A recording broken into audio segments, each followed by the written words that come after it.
Pemirsa, kita akan memasuki Habarnam Panambayan. Meskipun sejumlah kelurahan di beberapa titik kabupaten wan kota di Kalimantan Selatan telah terbebas dari virus corona atau berstatus zona hijau, namun pemerintah Provinsi Kalimantan Selatan belum memberikan izin proses belajar mengajar di sekolah secara tatap muka. Tujuannya untuk menghindari adanya penularan wabah virus corona karena Kalimantan Selatan termasuk dalam resiko sedang virus corona.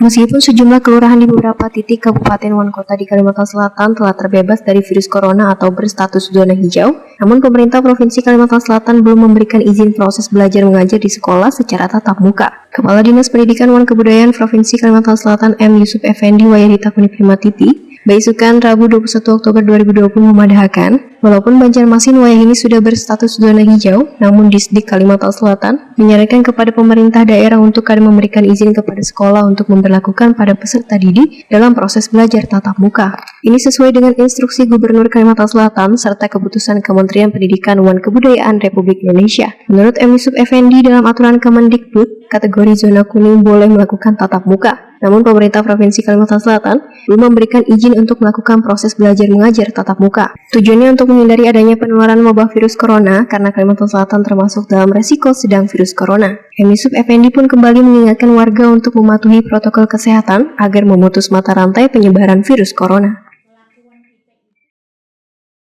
Belajar tatap muka itu kan barangkali perlu kita luruskan dulu. Ada dua hal. Jadi ada sifatnya kalau teoritis, kalau SMA kan semuanya teoritis nih. Tapi kalau satuan pendidikan SMK itu ada teori, ada praktek. Nah, kalau yang terkait pembelajaran tatap muka secara langsung di sekolah dalam konteks teoritis lah, teori nih, itu belum kami turunkan ke sekolah anak-anak kita apabila belum merupakan zona hijau. Jadi kalau sekolah kita ini ternyata kita pendekatannya lah tidak secara parsial, misalnya diekspos oleh gugus tugas Kota Banjarmasin, kelurahan kami sudah 10 misalnya hijau, tapi ada 3 yang masih merah misalnya. Nah, kita tidak mengenal seperti itu. Kita hanya mengenal pendekatannya satu wilayah kabupaten atau kota itu secara holistik. Jadi kota itu hijau seluruhnya. Nah, baru kita akan mengambil bisa menurunkan anak-anak kita ke sekolah. Nah, jadi kalau hijau baru 1 terpenuhi.